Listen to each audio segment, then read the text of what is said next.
Salutations et bienvenue à ce 25e épisode d'Analyse du Mal, l'émission où on parle des motivations et philosophies de nos méchants préférés. J'ai énormément parlé de DreamWorks ces derniers temps, au point où on aurait pu en faire un mois spécial, mais très honnêtement, c'est plus un hasard qui est juste arrivé qu'une vraie expérience.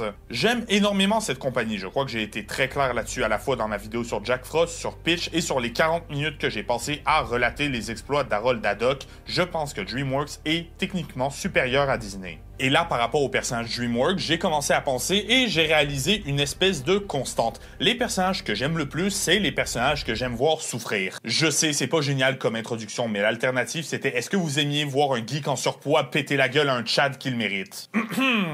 Reprenons donc. Vous l'aurez compris, aujourd'hui, on parle de Tai Lung, l'usurpateur, le faux dragon guerrier, le léopard des neiges, l'antagoniste principal du premier film d'une trilogie qui, très honnêtement, aurait juste jamais dû marcher. Peut-être même le meilleur méchant de la trilogie Kung Fu Panda. Désolé, j'essaie juste d'être honnête. Je commence par Tai Lung et éventuellement on sait tous que je vais travailler sur tous les méchants de la licence Kung Fu Panda parce que c'est le premier. Mais le fait étant qu'il y a un gros argument par rapport à Shen, l'antagoniste du deuxième film, et à pourquoi il est peut-être supérieur à Tai Lung. Pas de beaucoup supérieur parce que très honnêtement Tai Lung il a un gros défaut d'écriture, c'est que dans le film dans lequel il apparaît, il est assez peu présent. Autrement, c'est une bête. Et une bête de compétition. Si je dis que Shen pourrait être le meilleur, c'est seulement une question de contexte, de scénario et de présence et de qualité dans le film en tant que tel. Mais aujourd'hui, je vais vous démontrer pourquoi je considère Tai Lung supérieur et pourquoi il est mon méchant préféré de la licence Kung Fu Panda. Et j'ai pas l'air d'être tout seul parce qu'il suffit de chercher son nom sur internet pour tomber sur des dizaines de vidéos YouTube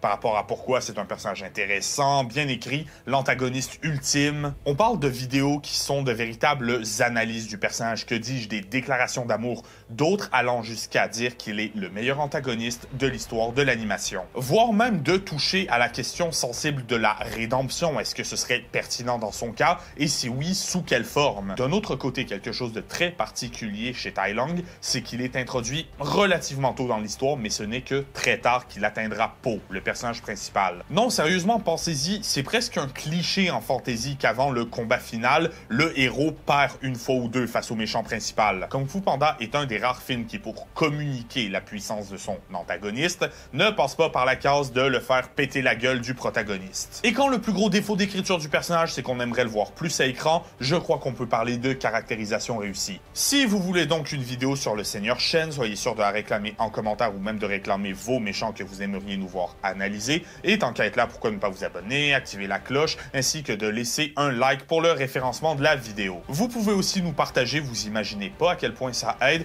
et je me permets de vous rappeler, même si Kung Fu Panda est sorti en 2008, que cette vidéo va contenir des spoilers. Sur ce, maintenant que c'est fait, analysons le mal. L'histoire de Tai Lung. Un matin, comme les autres au palais de Jade, Maître Shifu va tomber sur un bébé léopard des neiges. Il va l'adopter, le traiter comme un ami et comme un fils, et aussi l'entraîner comme un de ses élèves. Tai Lung, c'est ce qu'on appelle un prodige. Il va apprendre très vite à la fois les bases et les techniques plus avancées. Et lorsque le garçon a démontré des talents pour le Kung Fu, Shifu l'a entraîné. Il croyait en lui. Il lui a dit qu'il était destiné à un grand avenir. Shifu, en très bon maître, va dire à Tai Lung de toujours pousser plus loin, de toujours mieux s'entraîner, de toujours en faire plus, au point qu'il va devenir à la fois le meilleur guerrier de la vallée, mais aussi une personne qui, avec sa puissance et sa maîtrise, grandit son ambition. Il est de nature publique dans le monde de Kung Fu Panda qu'il y a une espèce de métaprophétie qui dit qu'un jour, un guerrier s'élèvera à un certain niveau de maître et qu'il deviendra le dragon guerrier. Un guerrier qui prendra ce que le Kung Fu est à cette époque et le guidera vers une nouvelle ère, une ère dite meilleure. Le manuscrit du dragon. L'heure est venue. Mais qui est digne de se voir confier le secret du pouvoir absolu de devenir le dragon guerrier? Naturellement, Tai Lung étant le meilleur guerrier de l'histoire de la vallée, il va penser que le parchemin du dragon lui revient de droit. Ce à quoi Shifu, honnêtement, il sera pas en désaccord total. Il est dit à la fois que Tai Lung va faire l'erreur de dédier sa vie au complet à devenir le guerrier dragon, et que Shifu, lui, va dédier sa vie entière et faire l'erreur de ne faire que l'encourager. Malheureusement, un jour, Maître Shifu va déclarer que Tai Lung est prêt à recevoir le parchemin, ce que son maître à lui, Oogway, va refuser respectueusement. En voyant ce pourquoi il avait travaillé toute sa vie enlevé sous son nez, Tai Lung va tomber dans une rage. Il va ravager la vallée de la paix et tenter de prendre le manuscrit par la force. Ce qui est pas tant stupide au point de l'écriture, parce que quand il pense techniquement, le dragon guerrier, c'est juste une personne qui est censée amener le kung-fu vers une nouvelle ère, une meilleure ère. Mais c'est jamais dit que c'est une question de vertu, de patience, de bonté ou de quoi que ce soit. En fait, techniquement, le kung-fu étant un art martial, donc le combat et la violence étant au cœur de sa nature, on peut théoriser comme quoi Tai Lung aurait pu être le dragon guerrier, mais que c'est plutôt Oogway qui a refusé de laisser le kung-fu aller dans cette route. Tai Lung en demandait toujours plus. Il voulait le manuscrit du dragon. Mais Oogway a senti la noirceur de son âme, et il a refusé. Bref, sur son chemin vont se dresser Maître Shifu et Oogway. Shifu ne pouvant pas se résoudre à vaincre son élève dû à l'amour qu'il lui porte, c'est Oogway qui prendra la relève et immobilisera Tai Lung avant de le conduire en prison. Ça va laisser une marque sur Shifu, lui qui avait aimé Tai Lung comme il n'avait jamais aimé personne, et surtout comme il ne pourra plus jamais aimer personne après. C'est pendant environ 20 ans que Tai Lung va purger une peine d'emprisonnement à vie dans la prison de Kurngam, jusqu'au jour où Maître Oogway va avoir une vision. J'ai eu une vision. Tai Lung va revenir. Avec Tai Lung sur le point de se libérer, Shifu va avoir une paranoïa. Il va envoyer un messager à la prison leur disant de doubler la garde et la sécurité. Malheureusement, c'est ce même messager qui va donner à Tai Lung l'opportunité de s'échapper en y laissant une plume, littéralement, qui va lui permettre de crocheter sa serrure. C'est un combat dantesque qui s'ensuit, un combat où le film te fait comprendre la menace qu'est le Léopard des Neiges. Entre-temps, au palais de Jade, Maître Oogway aura décrété que le temps est venu de choisir le vrai dragon guerrier. Et malgré les efforts des 5 cyclones, les plus grands maîtres du kung-fu et de Shifu lui-même, c'est sur un panda que va tomber la prophétie. J'adore le kung-fu!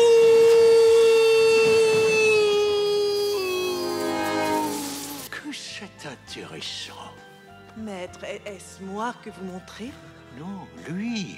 L'univers nous a envoyé le dragon guerrier. Quoi? Po va donc emménager au palais, mais Shifu va refuser de l'entraîner au début parce qu'il n'est pas ce qu'on pourrait s'attendre d'un dragon guerrier. Si le panda n'a pas renoncé demain matin, c'est moi qui aurais failli. Oogway t'a peut-être choisi, mais quand j'en aurai fini avec toi, je te promets que tu regretteras qu'il t'ait choisi. Et à quel niveau es-tu? Si on essayait à 0, niveau 0. Oh non, ça n'existe pas, le niveau 0. Et ça va? Oh. Comment j'étais? Il y a maintenant un niveau 0. Cependant, quelque chose au cours du récit prend forme. C'est clair que Po est déterminé à devenir ce guerrier. Il adore le kung-fu, il est fan des cyclones, il est fan de Shifu, et il sait tout ce qu'il y a à savoir sur le palais de Jade. La galerie sacrée des guerriers, je rêve. L'armure de Maître Rhino volant, avec des vrais dommages de guerre. Oh, l'épée des héros. Oh, j'ai seulement vu des peintures de cette peinture. C'est cette espèce de détermination qui va allumer une petite étincelle dans le cœur de Shifu. Étincelle transformée en brasier par la mort de Maître Oogway, et où Shifu comprendra qu'il doit faire confiance à ce que son maître lui a transmis, mais surtout qu'il devra devenir le maître de Po lui-même pour lui permettre de lui faire confiance. Dès que je suis arrivé ici, vous avez essayé de vous débarrasser de moi. Oui, c'est vrai. Mais aujourd'hui, je te demande de faire confiance à ton maître, comme moi je fais maintenant confiance au mien. Ce qui va avoir un petit effet sur Po. Je suis resté, parce que chaque fois que vous me lanciez une brique à la tête, chaque fois que vous me disiez que je chantais mauvais, ça me faisait mal. Mais jamais aussi mal que tout ce que j'ai enduré dans ma vie à être seulement moi. Que si quelqu'un pouvait me transformer, faire que je sois plus moi, c'était vous. S'ensuivra alors un arc d'entraînement qui est honnêtement bien foutu, mais Tai Lung est en route. Ça va pas plaire aux personnages principaux, notamment mon personnage préféré, Maître Tigresse. C'est pour ça que vous m'avez entraîné. Elle et les autres cyclones vont décider d'aller arrêter Tai Lung avant qu'il n'arrive à la vallée. C'est là cependant que Tai Lung va révéler sa botte secrète. Il est capable de faire du kung-fu vital, une sorte de kung-fu très rare qui peut paralyser ses victimes. Je tiens juste à souligner ça, c'est vraiment bizarre qu'on ait Tai Lung et Tai Li, deux combattants d'œuvres qui sont d'énormes hommages à la culture orientale, qui ont essentiellement les mêmes styles de combat. Tu fusionnes ça au fait que Tai Lung et Azula ont à peu près la même histoire, ça se voit un peu que vous êtes des fans. C'est lavé et paralysé que les cyclones vont revenir au palais. Et là, on est mal parce que, je le rappelle, Oogway, la seule personne qui a déjà battu Tai Lung, ben, il est décédé crevé. Dans la catastrophe, Po va recevoir le manuscrit du dragon et se rendre compte que, ben, il y a absolument rien dessus. Il y a rien. Quoi? Tenez, regardez. Non, je n'ai pas le droit de regarder.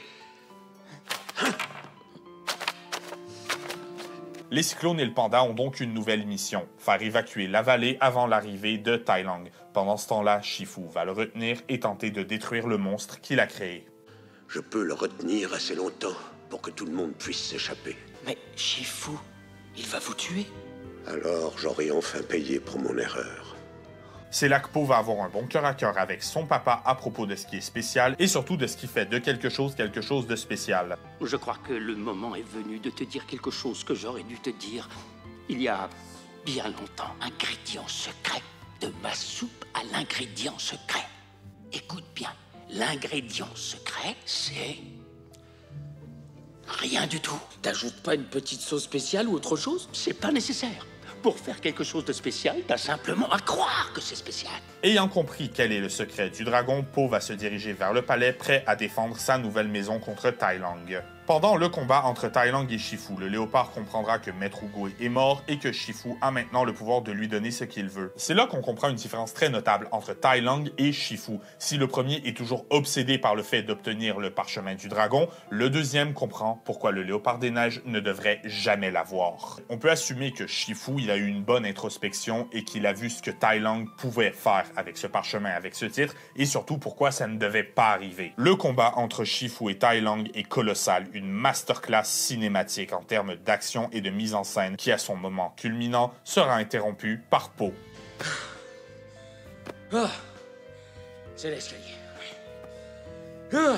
Quand Tai Lung verra Po pour la première fois, il se dira que c'est impossible, que le dragon guerrier ne peut pas être un gros et gras panda. L'ironie étant que c'est bien cette différence physique qui fera que Po finit par vaincre Tai Lung. Sa graisse amortira le choc des coups de kung-fu vital de Tai Lung, ce qui fait qu'il n'a aucun effet sur lui. Alors j'ai fait des recherches et il se trouve que oui, une couche de graisse dans certaines conditions peuvent aider à redistribuer la force d'impact et donc à amortir le choc d'un coup de poing. Bien sûr, je le sais, il y a des dizaines, voire des centaines de facteurs qui influent sur le résultat d'un coup de poing. Mais le fait étant que dans le film, c'est ce qui est arrivé à Po. Le panda va faire la prise du doigt Uchi à Tai Lung, quelque chose de setup un peu plus tôt dans le film. Pas la prise du doigt Wuxi. Oh, tu la connais cette prise? Inventée par Maître Wuxi à la 3e dynastie, oui. Oh, alors tu dois savoir ce qui se passe quand je fléchis mon petit doigt.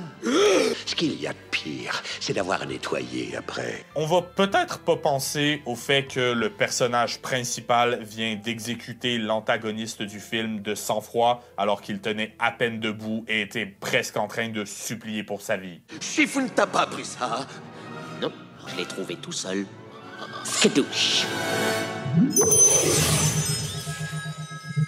Sur ce, tout est bien qui finit bien, Tai Lung se retrouve dans l'au-delà et pour le reste, on verra ça dans Kung Fu Panda 4. Ce qui fait Tai Lung un excellent antagoniste, c'est que c'est dit textuellement dans le film qu'en lui, il y a toujours eu une très grande part d'ombre. Mais que de l'autre côté, c'est aussi très impliqué que les choses, elles auraient pu être différentes. Et si Tai Lung avait été le guerrier dragon? Est-ce qu'il est possible, même que Tai Lung ait eu le droit d'accéder au parchemin? Définitivement. En fait, quand on analyse bien qu'est-ce que c'est la prophétie du dragon guerrier et le parchemin en tant que tel, il n'y a absolument rien qui l'interdit. Je l'ai dit et je vais me répéter, mais le dragon guerrier, c'est censé être un combattant qui va faire évoluer le kung-fu vers une meilleure ère. C'est une responsabilité qui amène de la reconnaissance et non de la reconnaissance qui mène au fait de recevoir cette responsabilité. Et surtout, c'est jamais dit que c'est une question de morale. Sans oublier le fait que c'est Maître Oogway qui a choisi le dragon guerrier, mais si ça avait été quelqu'un d'autre, il aurait probablement choisi quelqu'un qui colle beaucoup plus à ce qu'il pense que le kung-fu devrait devenir. Moi, comment je vois ça, c'est que la mission du dragon guerrier est de remodeler le kung-fu à son image. Fait très impliqué par le fait que dans le parchemin, on voit une surface réfléchissante. Le parchemin dit littéralement à la personne qui le regarde, c'est toi le dragon guerrier, c'est toi qui es en charge. C'est pour ça que quand, par hasard, Oogway a fini par choisir Po, il a été méchamment d'accord. Pourquoi? Parce que les pandas, ce sont eux qui maîtrisent le secret du Chi et qui l'ont appris à Oogway. Et c'est dit aussi dans le lore que le secret du Chi, c'est un espoir que Oogway a en choisissant Po, que le jeune panda va pouvoir réunir la vallée de la paix au peuple panda et par extension la Chine au complet. Mais Oogway, il allait quand même choisir Maître Tigresse au début. Enfin, c'est ce qui est pensé, peu importe ce qu'on en dit dans le film. Vous alliez nous montrer Tigresse et cette chose est tombée devant elle. C'était juste un accident. Il n'y a pas d'accident. Je sais, le destin, blablabla, il n'y a pas d'accident. Bref, le fait étant que je pense qu'à un petit moment, même pour une petite nanoseconde, Oogway a probablement considéré donner le parchemin à Tigresse. Et je me demande, si Tigresse avait remodelé le Kung Fu à son image, est-ce qu'il n'aurait pas évolué d'une façon plus pratique que sociétale? Dans le sens où Tigresse est un vrai parangon du Kung Fu, elle est calme, sage et responsable, ne semble recourir à la violence que quand c'est absolument nécessaire, sans parler du fait qu'elle agit très souvent en héros. On doit les évacuer en toute sécurité. Je crois que si le Kung Fu et la culture qui l'amène avaient évolué à la façon dont Tigresse les voit, on aurait eu une nouvelle génération de guerriers se battant pour un monde meilleur, qui mettent la sagesse et le travail acharné en priorité sur l'individu. Donc, une Chine unifiée via les valeurs et philosophies du Kung Fu ou une génération future de guerriers se battant pour un monde meilleur et pour devenir la version optimale de ce qu'ils ont le potentiel d'atteindre.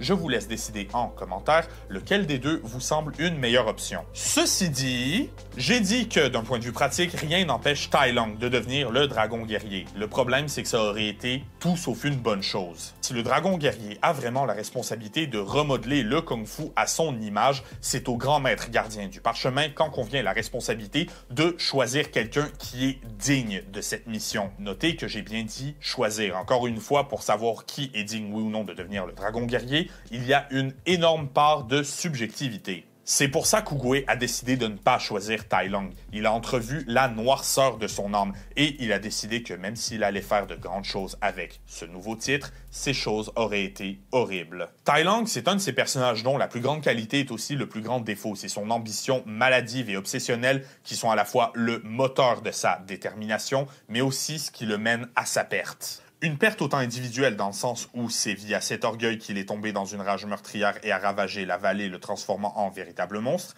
mais aussi une perte sociale dans le sens où ça vient affecter les gens autour de lui de manière très importante. Mais Tai Lung, ça ne reste qu'une personne à qui le pouvoir a été refusé. Imaginez ce que ça aurait donné si, via la mission du dragon guerrier, le Kung Fu avait été remodelé à son image. Je pense que, via sa vision, ce que le Kung Fu serait devenu, c'est une version corrompue de l'avenir que j'ai dépeint si Tigresse avait été le dragon guerrier. Un monde où une nouvelle génération de guerriers serait venue embrasser les valeurs du Kung Fu, mais dans un but de gain personnel et non pour faire du monde un meilleur endroit. Un monde où puissance est synonyme de grandeur et un monde où le Kung Fu véhicule des messages comme le fait que la peur est la seule façon d'obtenir le respect et surtout un monde où seuls les forts peuvent survivre. Je pense que Tai Lung aurait, bien sûr sans le vouloir, modelé la vallée de la paix en une espèce d'hybride entre la course aux armements du 20e siècle et la chute de l'Empire Sith dans Star Wars, c'est-à-dire une espèce de société totalement dystopique où les actions de quelqu'un, aussi mauvaises qu'elles soient, seront toujours justifiées par une quête de gloire et de renommée. Et ça aurait été un tournant radical. Pourquoi? Parce qu'on a tendance à oublier, mais le Kung Fu, c'est pas juste une question de savoir bien se taper dessus dans la joie et la bonne humeur, c'est aussi un mouvement qui est très ancré dans la philosophie chinoise et qui promouvoit à la fois un meilleur style de combat comme un meilleur style de vie.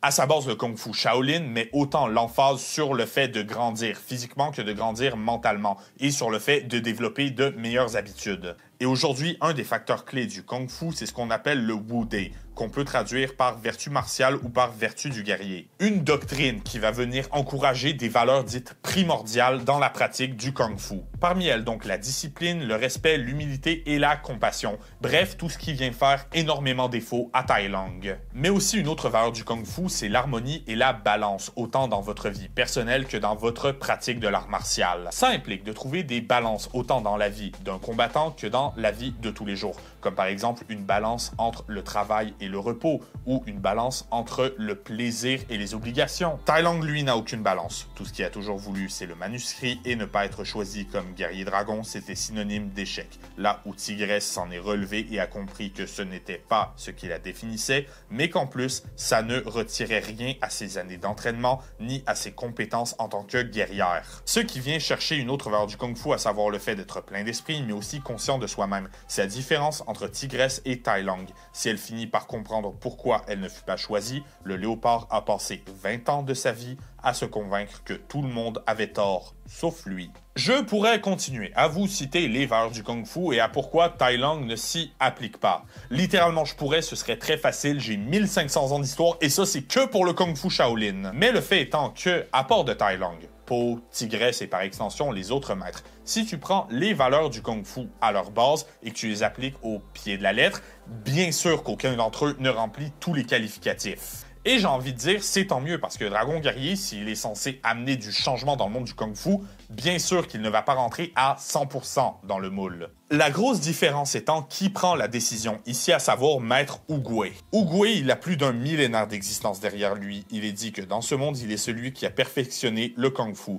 Quand on prend ça en compte, on peut presque dire qu'il cherche un héritier. Il cherche quelqu'un pour reprendre le flambeau, quelqu'un qui comprend les valeurs qui lui seront enseignées et saura les faire évoluer vers d'autres valeurs encore plus saines. Valeurs dans lesquelles, comme mentionné, on retrouve le contraire total de Tai Lung. Vous voyez ces milliers de kilomètres de ponts dans le film, ils ont été construits par Oogway, comme façon d'amener les réfugiés des terrains vagues qui entourent la vallée vers un endroit où les plus faibles peuvent vivre en paix. Pour Oogway, le Kung-Fu, c'est une façon de protéger les faibles. Alors voyant à quel point Tai Lung, tout ce qui l'intéresse, c'est la quête de puissance, je comprends pourquoi Oogway ne l'a pas choisi. C'est seulement quand Oogway et son ami Kai, à la tête d'une grande armée, tomberont en embuscade que la tortue sera blessée. Oogway, il était un guerrier très ambitieux et c'est seulement quand les pandas le guériront qu'il verra la noirceur en Kai et vers ce que le Kung-Fu qu'il a perfectionné peut apporter comme nuisance. Je pense qu'avec Tai Lung, Oogway, il a vu et a eu peur de ce que le Kung-Fu pouvait devenir, à savoir une force démoniaque qui met la quête de puissance d'un individu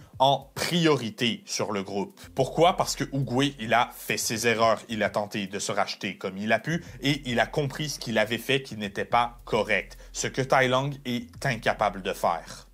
J'ai pourri en prison durant 20 ans à cause de ta lâcheté. Obéir à son maître n'est pas de la lâcheté. En gros, Tai Lung aurait pu devenir le dragon guerrier, mais de la façon dont le récit est écrit, il est clair que ça aurait mené à des événements catastrophiques. La construction d'un personnage.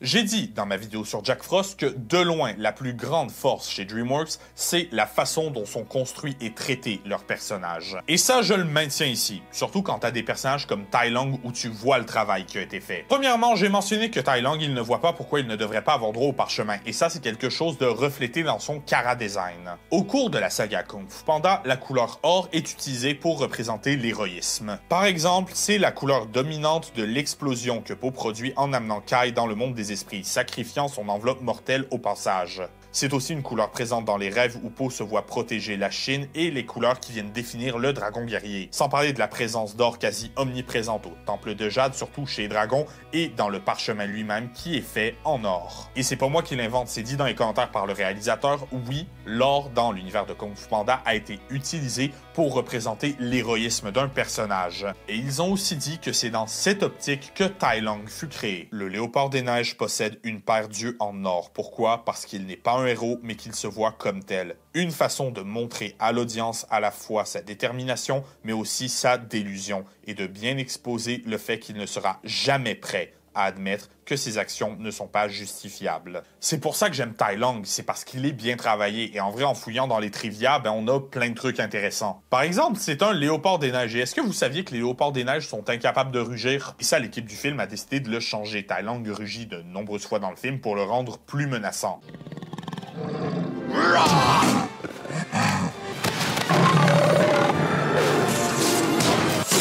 Pourquoi faire de lui un léopard des neiges? Alors, le pourquoi du comment, c'est que le léopard des neiges, c'est un des très nombreux prédateurs naturels du panda géant. Même en tant que tel, Tai Lung, c'est à la fois une traduction du chinois simplifié pour grand dragon et un hommage à l'acteur hongkongais Thi Long. En termes de développement, c'est un personnage particulier. J'ai dit plutôt qu'il se voit comme un héros alors qu'il n'en est pas un. Soit. Mais ce que j'ai pas dit, c'est qu'il est aussi techniquement le héros de sa propre histoire, selon son interprétation à lui. Et surtout, si le film changeait un tout petit peu son script pour suivre le point de vue de Tai Lung, il serait techniquement le protagoniste. Et là, je parle pas de ces protagonistes à Lelouch ou Light Yagami où c'est en fait le méchant et c'est fait pour créer des débats. Non, Tai Lung est techniquement, dans cette lecture de l'œuvre, le protagoniste au sens le plus basique du terme. Et ça, on sait parce qu'il fut inspiré par l'essai de Joseph Campbell, Le héros aux 1000 visages. Le héros aux 1000 visages est un essai mythologique publié en 1949 que les fans d'écriture et les rédacteurs en herbe parmi vous connaissent très bien, c'est-à-dire le voyage du héros. Ça fait partie de la théorie en écriture, théorie qui porte aussi le nom de théorie du monomythe, qui explique essentiellement que toutes les histoires de héros classiques suivent le même schéma narratif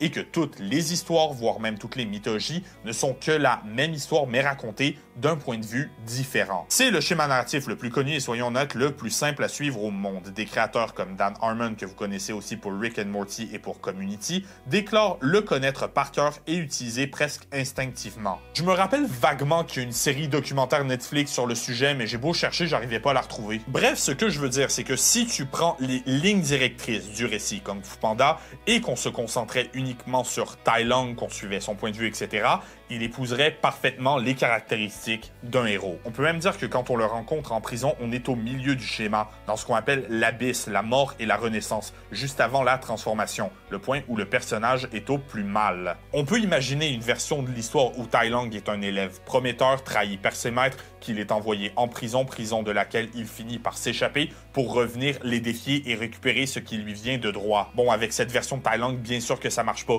mais si tu réécris simplement les dialogues et un petit peu les personnalités, ben c'est du tout cuit. Ce qui vient amener un très bon point par rapport à la narration du film, même à la narration en général, et surtout un excellent point par rapport à la subjectivité de ce qui est bien et ce qui est mal.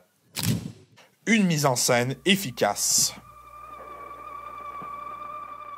Est-ce que vous savez pourquoi j'adore le cinéma? C'est parce qu'en grandissant, j'avais absolument aucun ami et qu'en regardant des films à la tonne, ça m'a permis d'émuler le contact humain qui est essentiel au développement d'un enfant. Et c'est pas du tout ça le texte! Vous savez pourquoi j'adore le cinéma? C'est parce que c'est un art qui parvient à dire quelque chose de façon non verbale. C'est là que la question de la mise en scène arrive. Là où un livre va trouver une façon différente de dire la même chose, un film va trouver une façon de montrer quelque chose qui est dite dans d'autres médiums. C'est ça la direction artistique et la mise en scène, tous les éléments qui viennent ensemble à l'écran communiquer une émotion et un ton. Déjà, parlons de la première apparition de Tai Lung. Il est littéralement mentionné pour la première fois au début du film avec la vision de Maître Oogway. J'ai eu une vision. Tai Lung va revenir. C'est même ça qui va pousser la tortue à vouloir immédiatement choisir le dragon guerrier. Tai Lung est très dangereux et c'est communiqué dès le début de l'histoire. L'esprit ressemble à cet eau, mon ami. Quand il est agité, il devient difficile à percevoir. Mais si tu le laisses s'apaiser, le manuscrit du dragon. On arrive ensuite à la prison. On voit des centaines, si ce n'est plus, de rhinocéros armés jusqu'aux dents, jusqu'à ce qu'on nous dise que cette prison ne renferme qu'un seul prisonnier. 1 millier de gardiens et 1 prisonnier. Oui, sauf que ce prisonnier, c'est Tai Lung. Des centaines de milliers de tonnes de roches construites dans les profondeurs les plus sombres d'une montagne exilée de tout. Tout ça pour ne retenir qu'une seule personne. Si dit comme ça peut sembler extrême, le film nous fait comprendre que ce sont des précautions nécessaires. File à la prison de Shangom et dis-leur de doubler la garde, doubler les armes et doubler tout le reste. Tai Lung ne doit pas quitter cette prison. Oui, maître Shifu.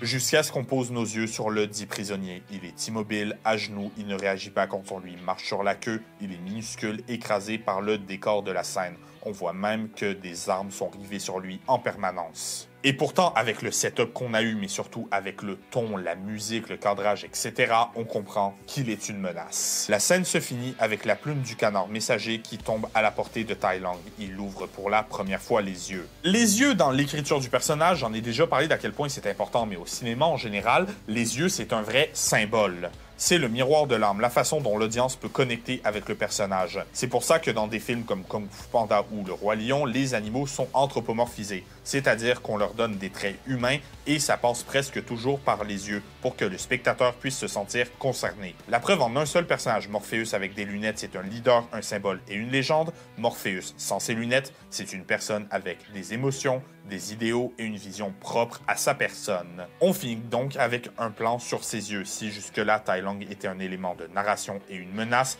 il vient de devenir un vrai personnage. La scène finit aussi avec un fondu enchaîné sur le palais de Jade. Le message est clair, Tai Lung observe le palais et il ne perd pas son objectif de vue. Je commence à me dire qu'on aurait pu faire la vidéo au complet, seulement sur les yeux de Tai Lung. Scène suivante, donc son échappatoire. Il utilise la plume de canard pour crocheter sa serrure et la prison rentre en alerte maximale. Et là, on voit vraiment à quel point toutes les mesures de sécurité étaient nécessaires. Tai Lung est une bête qui brise son armure de confinement avec la simple force de sa poitrine. Il ne prononce pas un mot, il ne fait que rugir comme la bête sauvage qu'il est. Et on voit qu'il était aussi retenu par 2 rochers de plusieurs tonnes chacun. Il va se libérer en utilisant les carreaux d'arbalète géants, même les gardes sont terrifiés à l'idée de l'affronter. Il utilise toute l'architecture et les objets dans la prison comme des outils, toujours sans un seul mot, mettant la pâtée aux gardes de façon sauvage. Il manque de tomber au fin fond du trou et on a cette séquence au ralenti où tu vois à quel point même la physique, c'est plus une gentille petite blague recommandée qu'un vrai obstacle pour lui. Et c'est dans une explosion que Tai Lung sort de prison, attrape le canard et qu'on va l'entendre prononcer ses premiers mots. Je suis content que Shifu t'ait envoyé. Je commence à croire qu'on m'avait oublié. Retourne là-bas et dis-leur que le vrai dragon guerrier va revenir à la maison.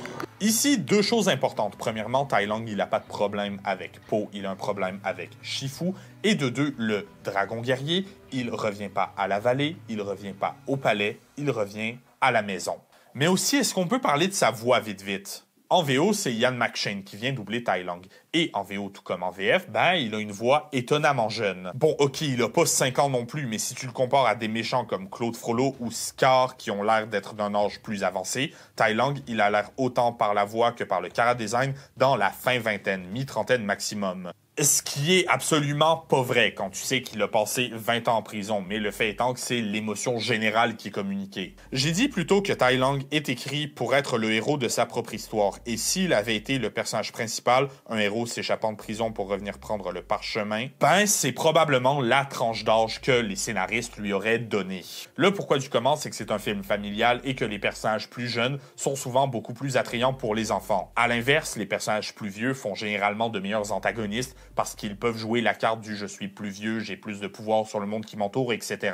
Une mini-preuve de ça, c'est que Tai Lung, à la base, il devait bien diriger une armée, formée à la fois de loups et de gorilles. Idée qui fut recyclée à la fois pour le jeu sur Wii et pour le 2e opus sous les ordres du Seigneur Shen. J'imagine qu'ils ont décidé de se débarrasser de l'idée de l'armée pour renforcer cette image de champion du kung-fu et d'armée d'un seul homme. Il est puissant, il est une menace à lui seul et jamais ce n'est communiqué aussi clairement que dans la scène de son échappatoire. Et pourtant, après, il va démolir les 5 cyclones, les 5 plus grands maîtres du kung-fu. Je sais pas si vous vous rendez compte de ce que ça veut dire. Bon, d'accord, oui, il fait du 5v1 contre les 5 plus grands maîtres de la Chine et il gagne, mais je pense pas qu'il a besoin d'établir sa puissance. Ce que ça établit, c'est à quel point il a été entraîné. Pourquoi? Parce que les 5 cyclones sont en fait un hommage à 5 des plus grandes formes de Kung Fu Shaolin. La forme du tigre se caractérise par un jeu de jambes extensif, des coups de pied acrobatiques, des positions basses et larges et des positions de poing particulières. La forme du singe épouse les mouvements de cet animal et où on utilise l'agilité pour des attaques surprises, sans oublier bien sûr de bien utiliser ses jambes. Le style de la vipère est une forme de combat rapide et efficace, où on cherche principalement à frapper avec les poings et les pieds plutôt que de contre-attaquer ou de faire des prises au sol. Une forme très proche de la forme de la menthe connue pour ses attaques de vitesse en continu, principalement avec les bras, les poignets, les genoux et les coudes. À noter que cette forme vient emprunter le jeu de jambes complexe du singe. Finissant donc avec la grue et ses attaques rapides mais lisses, où on utilise les bouts de ses doigts et ses avant-bras pour frapper l'adversaire. Et je dis ça ici, c'est ce que j'ai trouvé en faisant mes recherches. La réalité, c'est que j'ai arrêté les arts martiaux il y a environ 5 ans. Si vous êtes un expert, soyez donc sûr de nous le mentionner en commentaire et de dire qu'est-ce qui est vrai et qu'est-ce qui est faux là-dedans. Mais ce que ça implique là-dedans, et surtout ce que ça implique bien avec la dernière réplique de Tai Lung... Shifu a été un bon maître. Mais ne vous a pas tout enseigné. C'est que son entraînement est assez poussé pour non seulement faire du 5v1, mais aussi pour venir à bout de ce qui constitue le kung-fu traditionnel. Les scènes dans la prison établissaient sa puissance, cette scène vient établir sa technique. Le tout jusqu'à son combat avec Shifu. Premièrement, on entend dans la scène d'avant un éclair frapper. Po va se retourner vers le palais de Jade et la fin de l'éclair ne va arriver qu'après que Shifu soit apparu à l'écran. Ces éclairs dans la scène, moi, comment je les vois, c'est la manifestation physique de Tai Lung, de sa puissance et de sa menace. Tai Lung arrive au palais un jour de pluie, regardez son pelage, il est de la même couleur que le ciel, et il apparaît de nulle part à la frappe d'un autre éclair.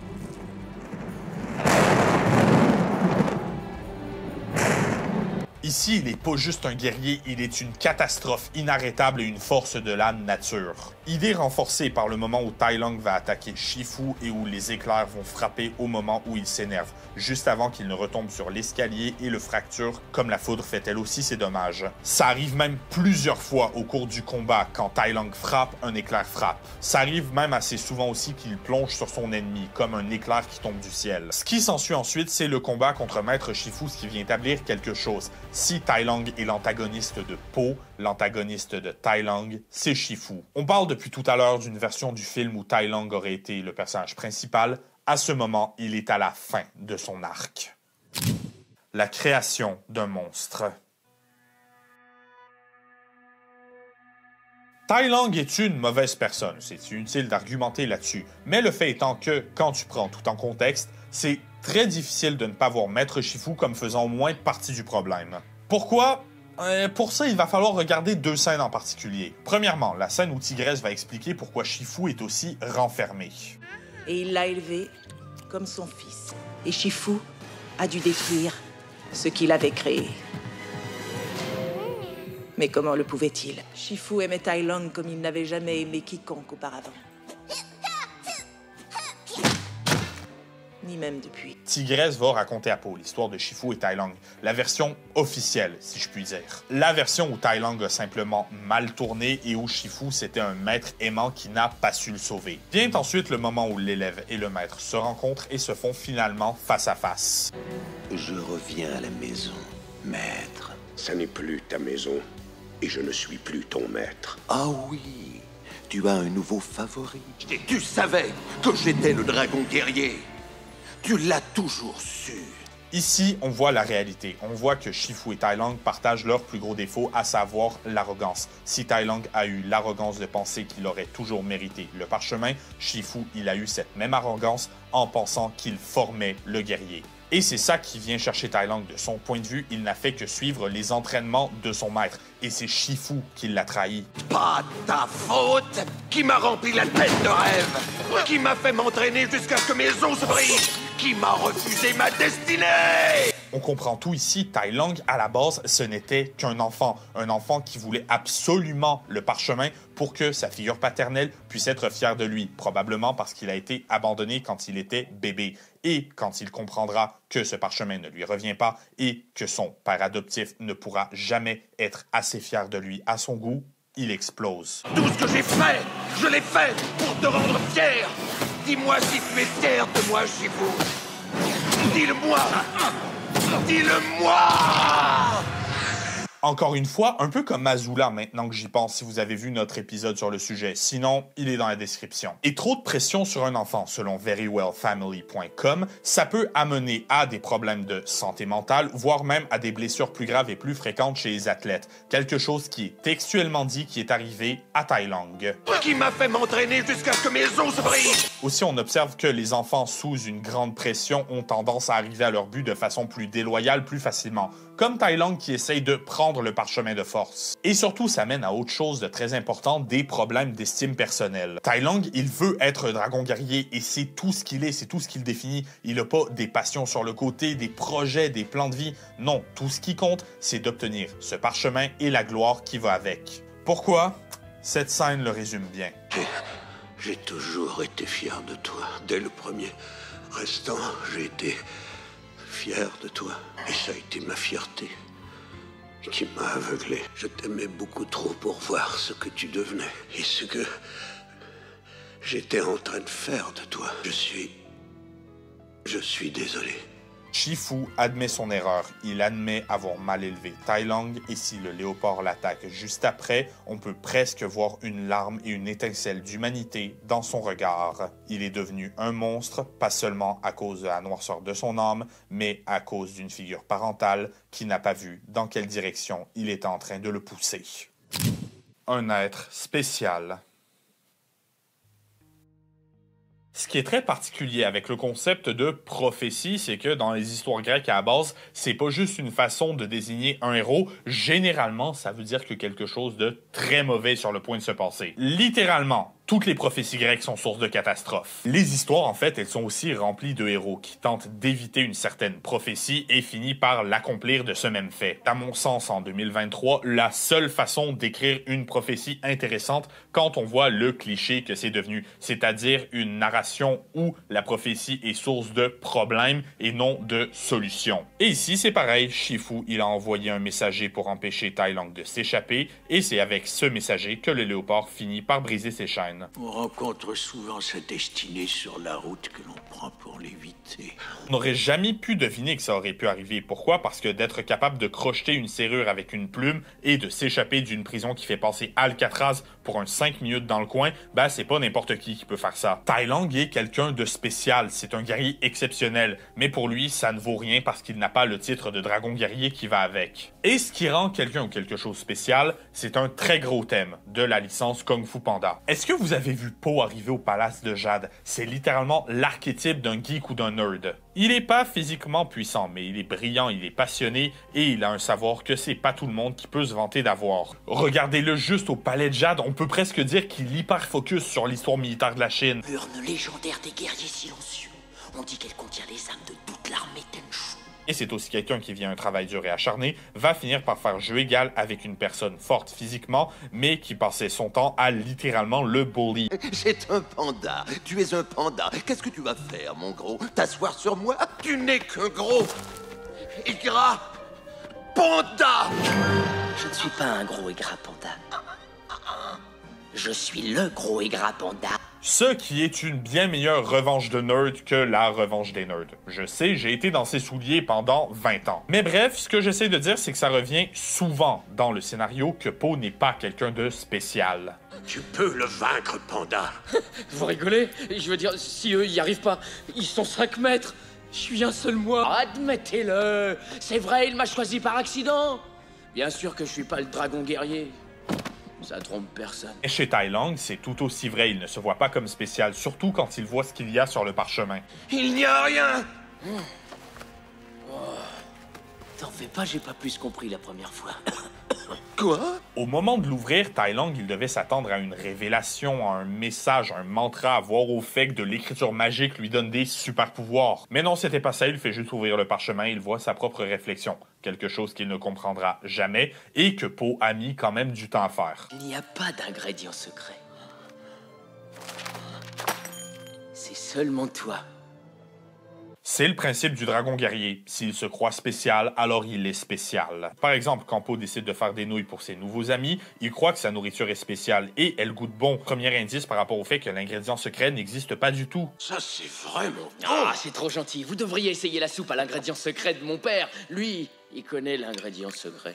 Mais qu'est-ce que tu racontes? C'est délicieux. Le dragon guerrier a une mission et Po admet lui-même qu'il n'en est pas digne. C'est seulement quand il aura compris le message qu'il va retourner au palais de Jade et prendre ses responsabilités en tant que guerrier dragon. Pourquoi? Réfléchissez-y. Parce que personne ne pourrait révolutionner le kung-fu et l'amener vers une nouvelle ère qui, je le rappelle encore, est censée être meilleure s'il ne s'en croit pas capable. On peut même presque parler de syndrome de l'imposteur, cette espèce de pensée intrusive qui fait que vous pensez que tout le monde autour de vous est à sa place, sauf vous. La petite voix dans votre tête qu'on a presque tous déjà eu qui vous dit que vous n'êtes pas assez fort, pas assez puissant, pas assez bon dans ce que vous faites, alors que dans les faits, vous êtes quand même une bête de puissance. On dérive un peu, mais pour les plus jeunes dans l'audience, je vous rassure, ce sont des pensées tout à fait normales à avoir. Et via du travail acharné et de la persévérance, plus souvent qu'autrement, il est possible d'atteindre nos buts, même les plus ultimes. C'est beau, merde, je vais chialer!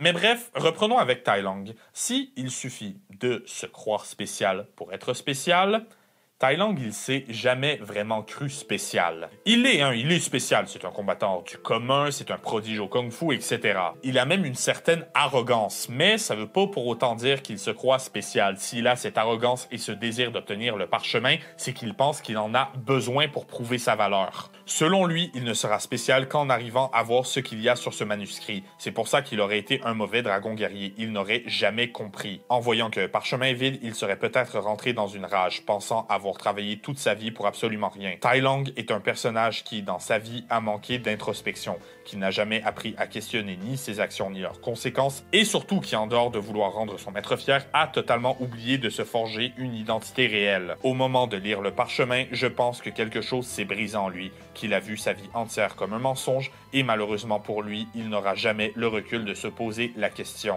qu'est-ce qui fait de lui quelqu'un de spécial?